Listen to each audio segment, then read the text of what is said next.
Welcome to the 78th episode of the Head Kick KO podcast. Today we are here to discuss UFC San Diego, which was headlined by Marlon Vera and Dominick Cruz.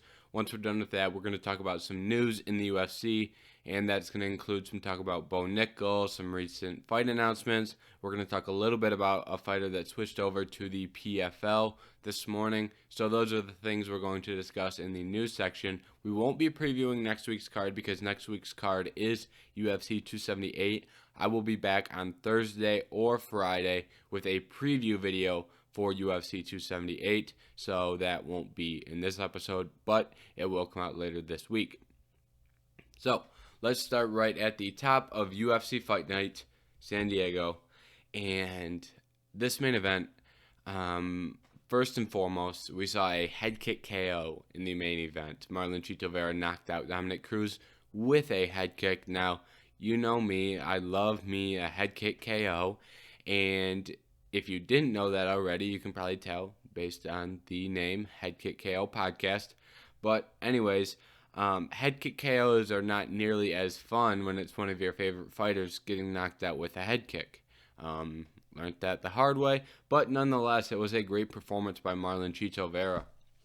And it was a good performance by Dominick Cruz too, actually. But for Cheeto, he fought in a way that played right into his style and allowed him to get that win. He was landing a lot of damage early. He got a drop in at least the first round, and he got 2 or 3 other drops after that, I believe, if I'm remembering correctly. But he was landing a lot of damage. He wasn't outpacing Dominick Cruz, which I don't think anyone anticipated that he would, but he was out damaging Dominick Cruz, and that helped him win that third round, and that helped him pull ahead in round 4. And he eventually landed that head kick KO, perfectly timed as Dominick was rolling to the outside.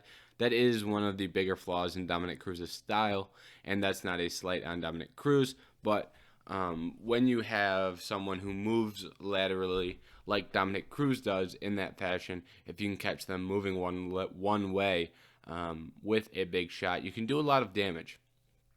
Like I said, that's not a knock on Dominick Cruz, but, there are some flaws in his fighting style, and there are some flaws in other fighters' fighting styles. Like you could say Marlon Vera didn't land enough volume in rounds 1 and 2. That's not his fighting style.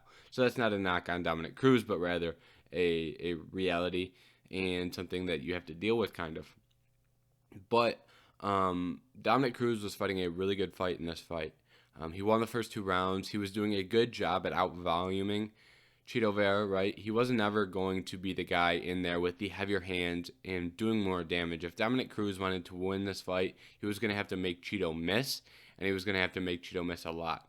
And after he made a miss, he was going to have to return with a lot of volume. And he was doing that really well. He won the first 2 rounds. He got hit with the shot, like I said, in that first round, but he was fighting a great fight nonetheless. And Marlon Vera eventually caught him. So all credit to Marlon Vera. And Marlon Vera isn't he's not someone out there taking uncalculated risks, right? When Cheeto catches Dominick Cruz, it's not because he got lucky with a head kick. It's because he saw something and set something up and landed the big shot, right? So this comes from Dominick Cruz this comes from Marlon Vera being incredibly calculated with his attack and eventually finding the holes to fill and be successful. Now, let's talk about what is next for each fighter. Marlon Vera sits in an interesting spot because he was number 5 in the rankings. He got himself a big win, but it's not going to move him too far up the rankings because he did just beat the number 8 guy. So he's not going to fly up the rankings. But when you look at the rankings, there's some interesting fights, right? Every single fighter above of Marlon is currently booked, and a lot of the fighters behind him are currently booked. So when you look at the fights ahead of him, Corey Sandhagen, I think, would be a very good fight. Corey Sandhagen is currently booked against Song Yadong. I think if Corey Sandhagen can get out of there with a win, Corey Sandhagen versus Marlon Vera makes a lot of sense. Some other fights that would potentially make sense, you've got Jose Aldo versus Merab Dvalishvili.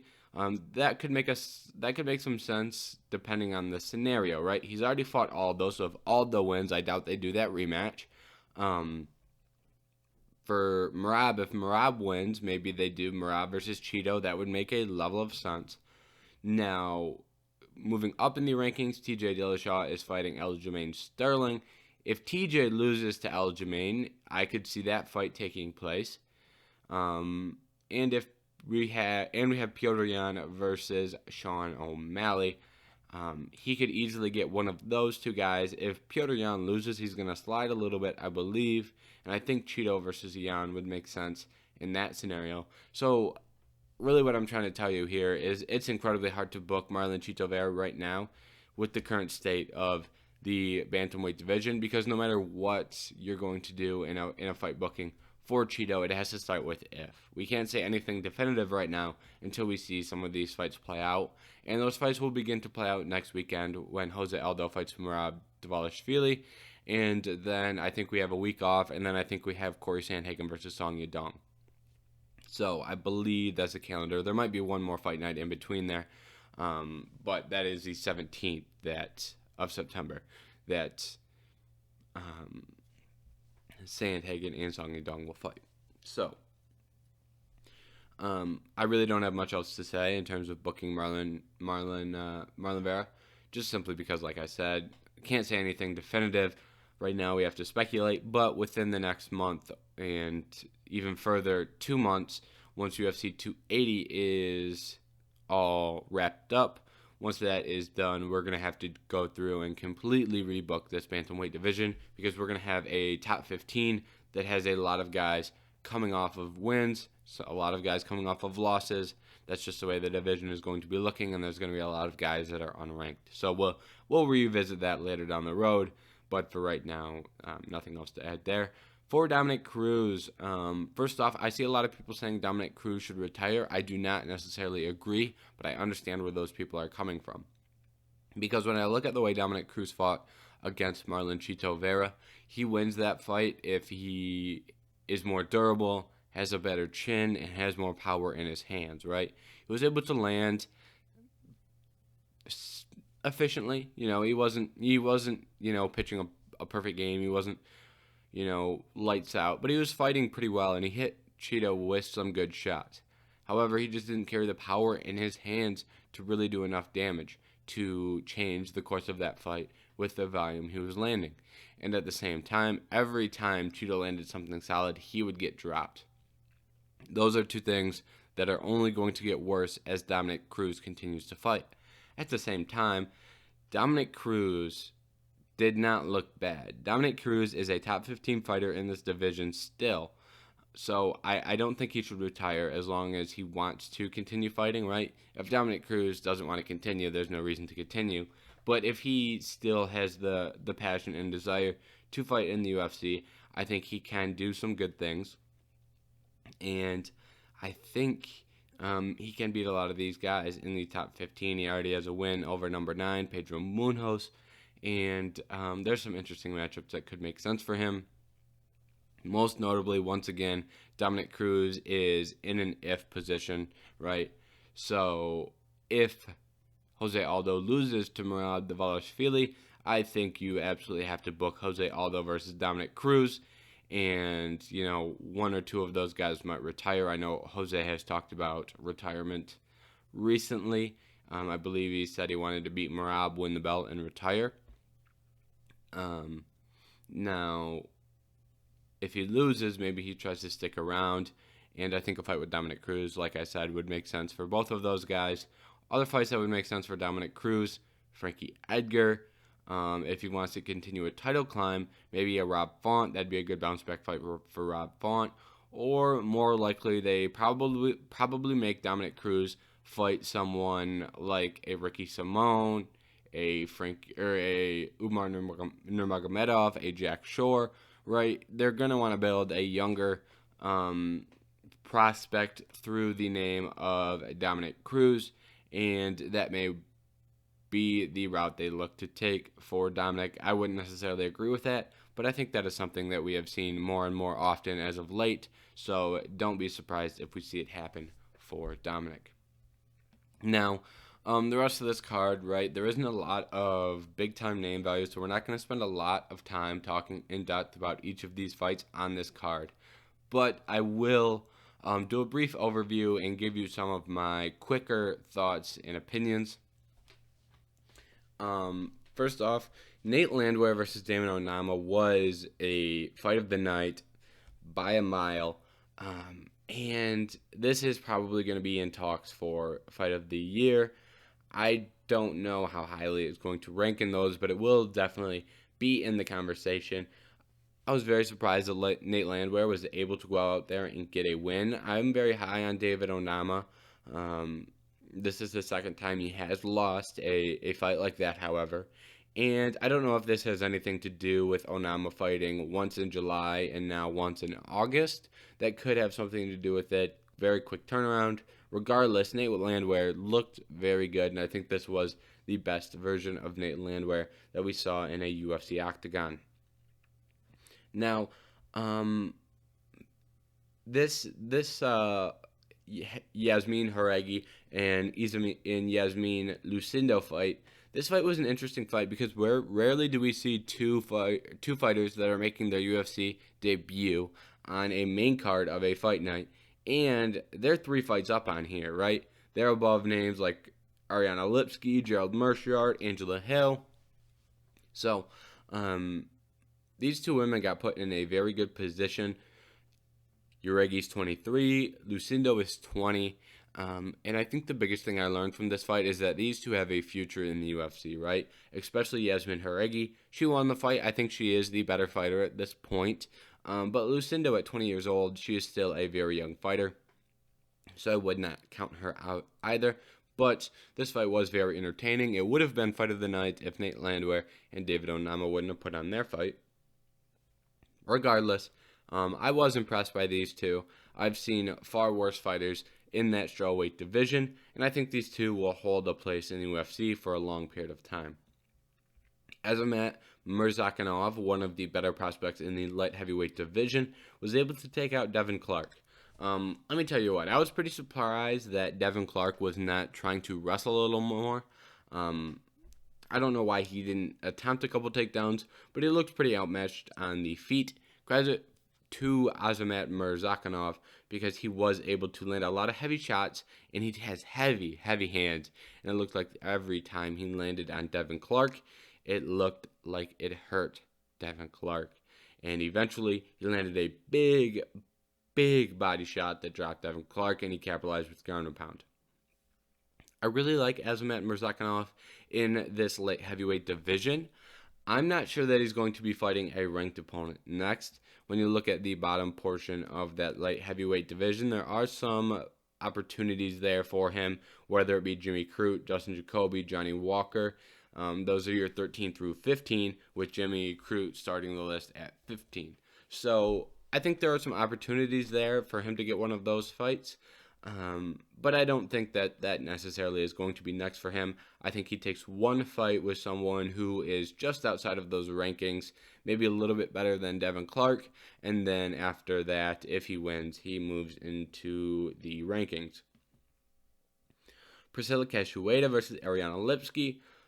Priscilla Cachoeira has some of the more powerful strikes, specifically punches, in that female flyweight division. She put them to good use in this fight against Ariana Lipski. The 2 started to exchange, and Priscilla Cachoeira was the one landing harder. She knocked out Ariana Lipski in 1 minute and 5 seconds. I will say I'm quite surprised that Lipski chose to bite down on the mouthpiece with one of the bigger power punches in the division, and it didn't work out for her. But I think, for Lipski, I still think she can rebound. Cachoeira, this was a very good win to add to her resume. Now, as we continue, if you don't sense a theme yet, there were a lot of surprises and things that I was not expecting on this card. Gerald Meerschaert versus Bruno Silva. When you look at that fight, I mean, who was expecting Gerald Meerschaert to come in and really outstrike Bruno Silva for a large majority of this fight? I do think Bruno won some of the earlier minutes, but as that fight got deeper, Gerald Meerschaert started to strike better and better before he eventually landing a big hook. I don't remember if it was a left hook or right hook off the top of my head, but he landed a big hook and then got the finish on the ground. I'm very high on Bruno Silva. I like Bruno Silva. I think he's a very good fighter in this division. He had a great fight against Alex Pereira, but for Mearshart to go out there and put Bruno Silva out, very, very impressive. Each time I see Gerald Mearshart, I get a little bit more impressed, but there are also times that he takes steps back. If you were to look at his resume, he had a good thing. He had some good things going, and then he lost to Krzysztof Jotko at one point. Yeah. He had a couple wins in a row, lost to Jack Hermanson. Had a couple wins in a row to start off his UFC career, lost to Thiago Santos. All his losses are to very good competition, so I don't fault Gerald Mearshart for losing some of these fights. Santos, Hermanson, Holland, Chimaev. The other two are Heinich and Anders, and Jutko. So Jutko, Heinich, and Anders, not bad fighters, but not at the level of some of those other guys. But regardless, Mearshart is continuing to hold his spot in the UFC and win fights, so credit to him. Angela Hill versus Lupita Godinez, was up next on this card, and I was very, very impressed by Angela Hill.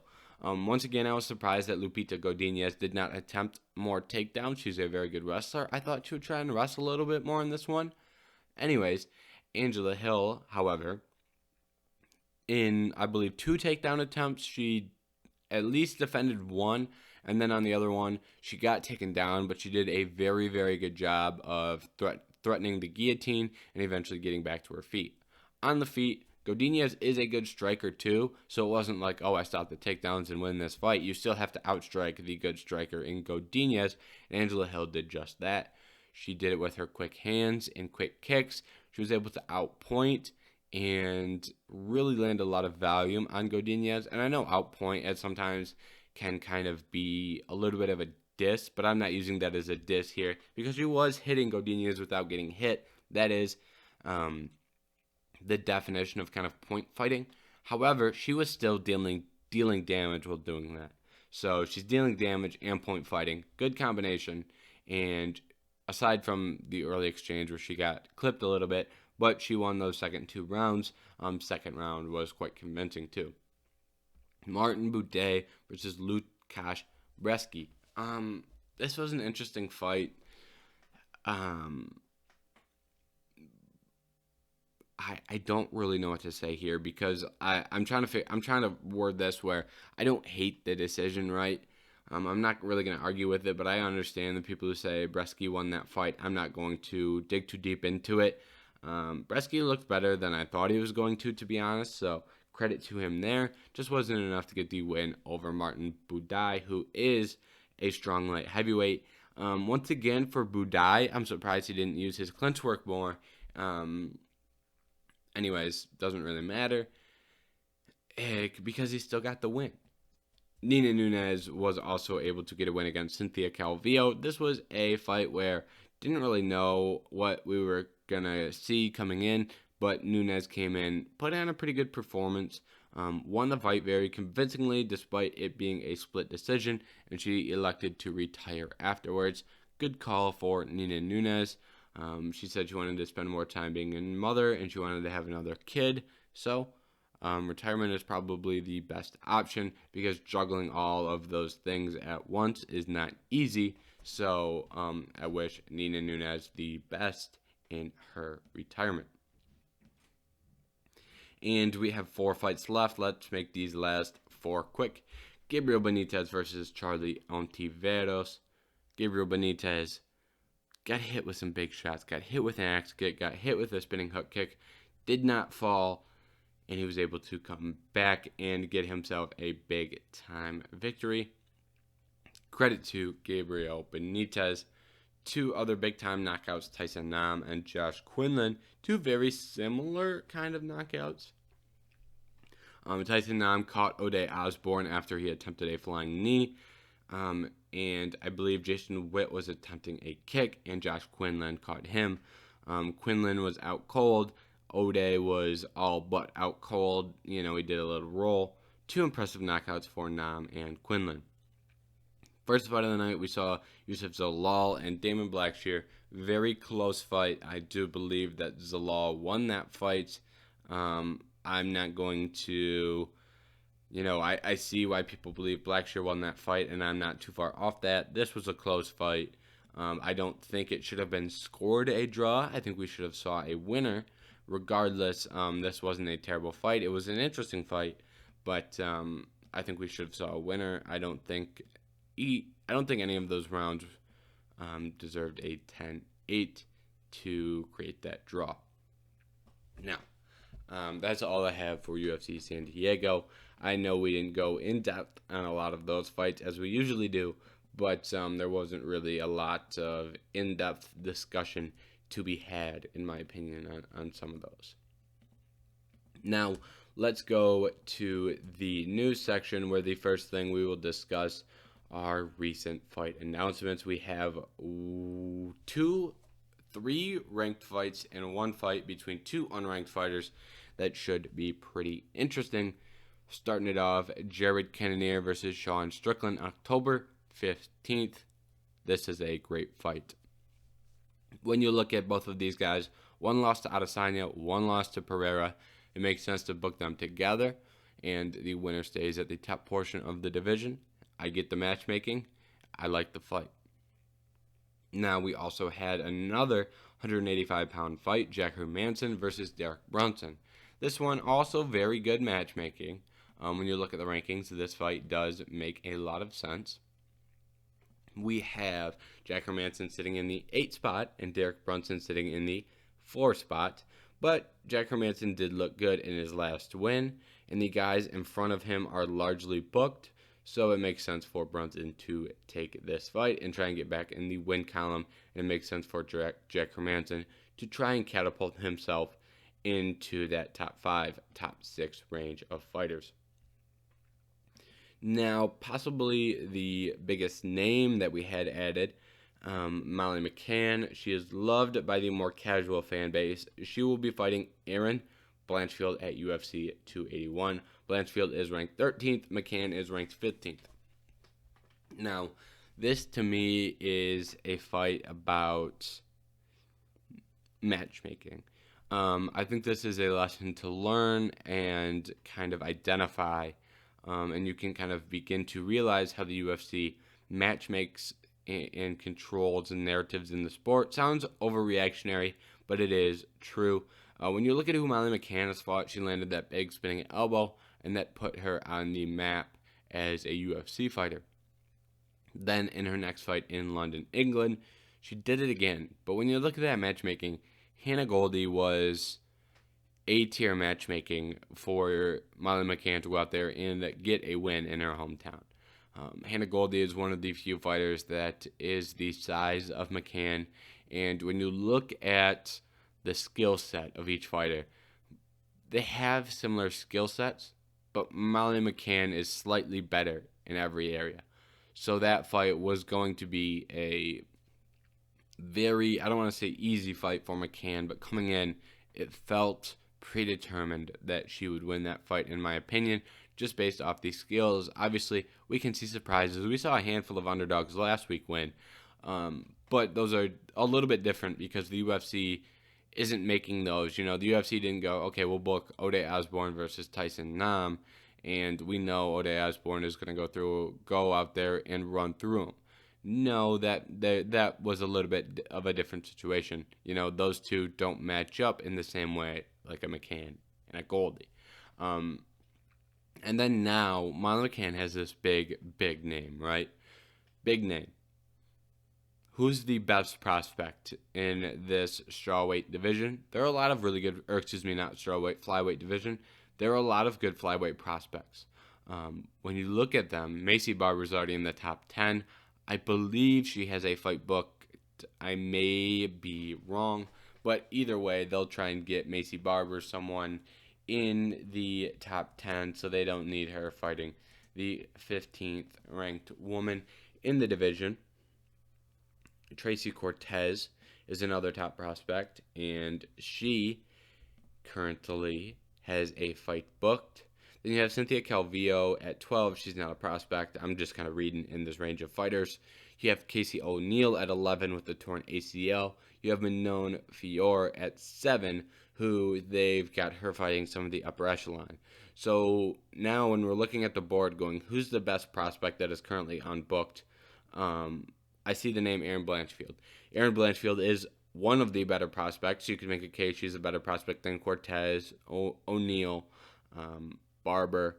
I don't really want to argue who the best prospect out of those names are, but Erin Blanchfield is not only the best prospect that is unbooked and realistic to fight Molly McCann, she is also a very interesting stylistic matchup for McCann, because McCann is a very well-rounded fighter, right? She has decent wrestling and she has good boxing to where she can outbox a lot of big-time grapplers, where she can kind of more specifically, Brazilian Jiu-Jitsu practitioners who aren't excelling at getting takedowns. If someone doesn't excel at getting a takedown, you're going to have a hard time getting Molly McCann to the ground, right? So when you look at boxers, most boxers, Molly McCann will be able to strike with a little bit, and she would be able to get some takedowns. But the one area of Molly McCann's game that she does not do tremendous against is elite level wrestlers, right? Elite level wrestlers are a little bit better at getting the fight to the ground and controlling position and controlling McCann on her back. And I guess I shouldn't really dumb it down to wrestlers and boxers, but rather, grapplers with elite takedowns is probably what she struggles against. And that is what Blanchfield is. Blanchfield does have very good takedowns. She will be able to get this fight to the ground, and she will be able to probably beat Molly McCann just by controlling her in top position. So now you ask yourself, why did the UFC make this matchup if Molly McCann is, is fighting someone that's such a bad stylistic matchup? Well, it's simple. The UFC probably didn't see Molly McCann as someone who could see sustained success in the top 15. It makes sense for one of your top prospects to be the one to crack Molly McCann and her recent hot streak. So that's why that fight was booked. We'll see if Molly McCann is able to get a win. Like I said, already being this far out, that's taking place at UFC 281. I will probably be picking Blanchfield, but that's just a little lesson in how the UFC tries to build stars, right? You build up Molly McCann, and now that Molly McCann is built up, you think Molly McCann has hit her peak instead of trying to get her to continuously grow. And you wouldn't want McCann to falter against someone like Cynthia Calvillo, because if she falters against Calvillo, then, Cynthia Calvillo isn't going to be a star. You're trying to make a star out of Erin Blanchfield, who has a high potential. Moving on with fight announcements, we had one more. This is our unranked fight that should be very interesting. Nathaniel Wood versus Charles Jourdain, two guys just outside of those 145-pound rankings. Very good fight. I would not be surprised if we actually see Charles Jourdain ranked soon. There's going to be one spot in those rankings opening up. It may be Jourdain, it may not be. We will wait and see. Now you're saying, James, why is there a spot in those 145-pound rankings opening up? This is Monday morning. This morning we saw Shane Burgos boogie over to the PFL. He was a free agent after his win against Charles Jourdain, and he tested free agency and elected to sign with the PFL. This makes a lot of sense. When you look at Burgos is a highly entertaining fighter who is probably not going to become a UFC champion, right? He goes over to the PFL. People probably will still watch his fights. Why? Well, he's a highly entertaining fighter. So people will still watch Charles Jourdain, whether he's in the PFL, the UFC, Bellator, Cage Warriors, Cage Fury, who cares? People will find a way to watch Shane Burgos fights. He goes over to PFL. Now, in PFL, he does have an opportunity to win their $1 million season tournament, which would be much more than he's been paid in his entire UFC career. So, this does make a lot of sense for Shane Burgos. If Shane Burgos can get that $1 million check, do not be surprised if we see other fighters like Shane Burgos decide, hey, if I'm not going to be a UFC champion, I'll go be a PFL regular, or I'll go be a PFL season-long champion and get myself $1 million. If you're looking at guys in that 10 to 15 range, I don't want to throw out names. That'd be kind of rude saying you can't be a UFC champion, so you got to go over to PFL. But regardless, you get the point that don't be surprised if we see more people jump over to PFL looking to do that. Quickly, we saw Sam Alvey removed from the UFC roster. His last fight was his last fight on his contract. Technically, he could be re-signed. We'll have to wait and see. But I doubt it, considering he is 0-8-1 in his last 9. I know a lot of people make jokes about Sam Alvey still being in the UFC, so now he is no longer in the UFC. So I thought I would mention that here. And the last thing that we are going to talk about today, Bo Nickal. I have 2 or 3, I don't know how long this is going to go, but I do have some strong opinions here about Bo Nickal, about college wrestling. Let's start with Bo Nickal and his first Dana White Contender Series fight. He went out there and submitted his opponent in 61 seconds, doesn't get the contract. Once again, this is not what you guys think it is, right? I've seen a lot of people that are just looking at this surface level, right? A lot of people are just saying, oh, he didn't get a contract. That's BS. He deserved a contract. Did Bo Nickal deserve a contract? Yes, he did. I'm not telling you that you're wrong that Bo Nickal didn't deserve a contract. That's not what I'm saying. But what I will say is Bo Nickal was not surprised he did not get a contract. Bo Nickal told the reporters prior to the fight that he would not be surprised if he had to fight in Dana White Contender Series again before getting his UFC call, or his UFC contract. He did not look surprised when he did not get the contract, second of all. He told reporters, yeah, I'm cool with fighting another Dana White Contender Series fight. And, he really was just like, yeah, I'll fight another one, who cares, right? So Bo Nickal was not upset at this, right? So what that tells me, and some other people have said this as well, I'm pretty sure that Bo Nickal has a UFC contract already. His manager is the same manager of Jorge Masvidal, and he tweeted something about, like, guys, chill out. We're just getting another Dana White Contender Series fight. It's okay. Bo Nickal was like, guys, don't worry about it. A lot of people are coming to the defense of Bo Nickal, but I think in reality, the UFC has some sort of contract signed with Bo Nickal, right? Because Dana White Contender Series ultimately is here to build stars. That's what the UFC is trying to do. They're trying to build stars, right? Do a lot of these guys end up being stars? No, right? But you have your Sean O'Malley's, you have your Jamal Hills, right? You have your Alex Perez's, who's not a star, but he is a title contender.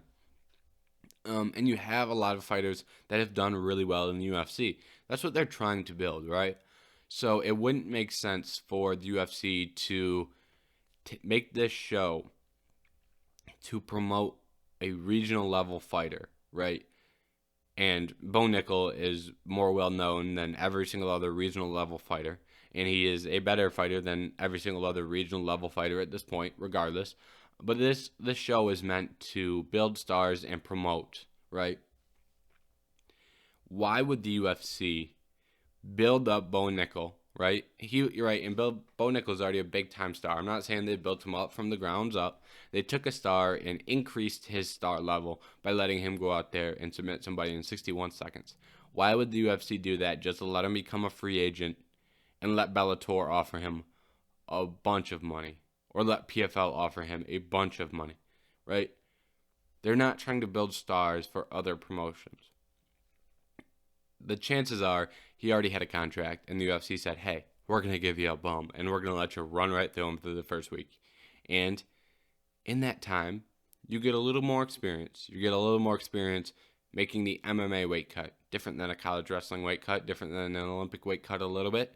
So you get a little bit more experience with the weight cut. I can't imagine that's a problem. You get, another month in the gym to work on your striking. You get another month to work on your jiu-jitsu. You get to do the walk once. You get to feel the atmosphere once, right? You get to do all these things another time, and the UFC is going to bring him back for a second time, right? So I think this first time was all about experience and all about promoting, right? They wouldn't have done that if he did not already have some form of contract or agreement, even if it was something as small as a 2-fight stint on Dana White Contender Series. Because even if he would have lost that fight, they could have promoted a second fight for him on Dana White Contender Series. So maybe they had a 2-fight Dana White Contender Series deal for Bo Nickal already at a minimum. And then after that, they're going to sign him. If he wins, maybe they have a 6-fight UFC deal already signed, and he's fighting the first 2 on Dana White Contender Series. So don't get too upset.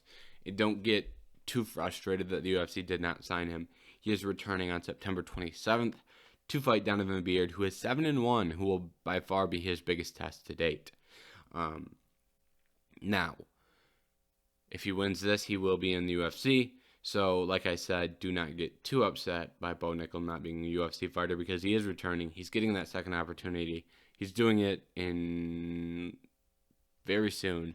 So, if you're upset right now that Bo Nickal is not a UFC fighter, give it 2 months, and he probably will be. So, don't worry about it. Chill out. Now, the second major point that I want to make here is that college wrestling is a big-time pipeline to MMA. And do not be surprised if we see more people like Bo Nickal make the transition. Bo Nickal, college wrestler, great college wrestler, also has Olympic experience, right? So Bo Nickal is more than a college wrestler. I shouldn't say he has Olympic experience. He's an Olympic caliber wrestler. For those that don't know, Bo Nickal took second in the U.S. Olympic team trials to David Taylor. David Taylor eventually won the gold medal in the 2020 Tokyo Games. And David Taylor, if I'm remembering this correctly, he beat the entire crowd very convincingly up until the gold medal match. In the gold medal match, it was competitive, but he did win, like I said. So he was unable to beat the best wrestler in his weight class in the world, right? So Bo Nickal might not be the best wrestler in the world, but he is the second or third, or at a minimum, the 4th best wrestler in the world. So, Bo Nickal is a little bit more than a college wrestler, but there are going to be a lot of college wrestlers that are making the transition soon, right? We've seen in wrestling has begun to pick up, and there's more money to be made wrestling for Team USA. There's more money to be made being a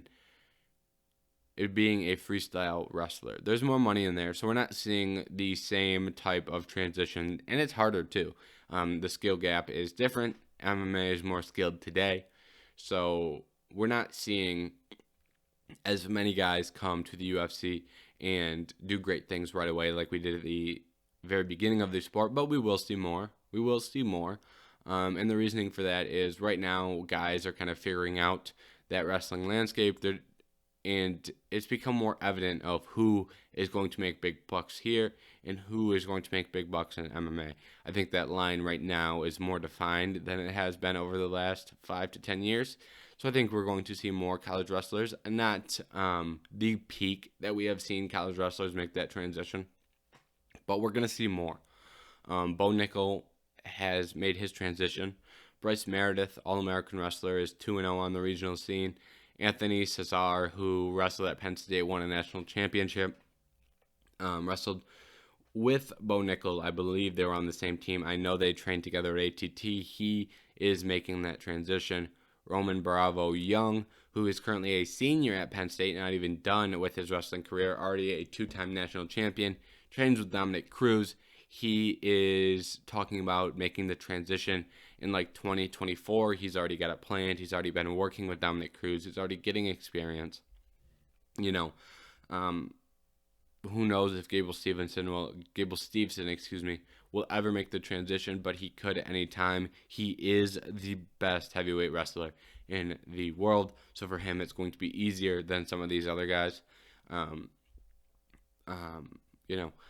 we can keep going, but just be aware that there are going to be a lot of NCAA wrestlers that make that transition. I don't want to say soon, but over the next couple years. And if you're looking for who's going to be the best, I have a hard time not saying Bo Nickal, but he's already made the transition. We've seen him in the octagon. If you're looking for someone that hasn't made their debut yet, I'm looking at Roman Bravo Young, and he seems like he's going to be the best one. So bookmark this right here. I'm telling you, and you know what? Let's restart it, because that way I'll clip this and put it on some other social medias as well. But let me tell you right now that we are going to see an invasion of talent from the NCAA wrestling world come to the UFC, and I wouldn't be surprised if we see a lot of those guys do a lot of great things in the sport of MMA. And if you're looking for the best one, it is Roman Bravo Young. That rhymed, but don't be surprised if we see Roman Bravo Young become a UFC champion one day. That is my clip. That is the one that I'm putting my hat on. Roman Bravo Young looks to be someone that I think can do a lot of great things in the sport of MMA. Remember this, and when I'm right, and when Bo Nickal is a champion, I will have this, and I will show you this. So just remember that. Or maybe he doesn't become a UFC champion and I look like an idiot. All possible. So hey, only time will tell. Regardless of what happens, we're done with this episode of the Head Kick KO podcast. Like I said, Thursday or Friday, I'll be back with a UFC 278 preview. I like doing the pay-per-view previews on Thursday or Friday. It gives me more time to watch film. It gives me a little bit more time to get my stuff together and give you a better episode. So, thank you so much for watching this episode of the Head Kick KO podcast. I hope you enjoyed, and make sure you come back on Thursday or Friday for that preview. Thank you. Goodbye. Oh! He front kicked him in the face! Kevin Lee with the ultimate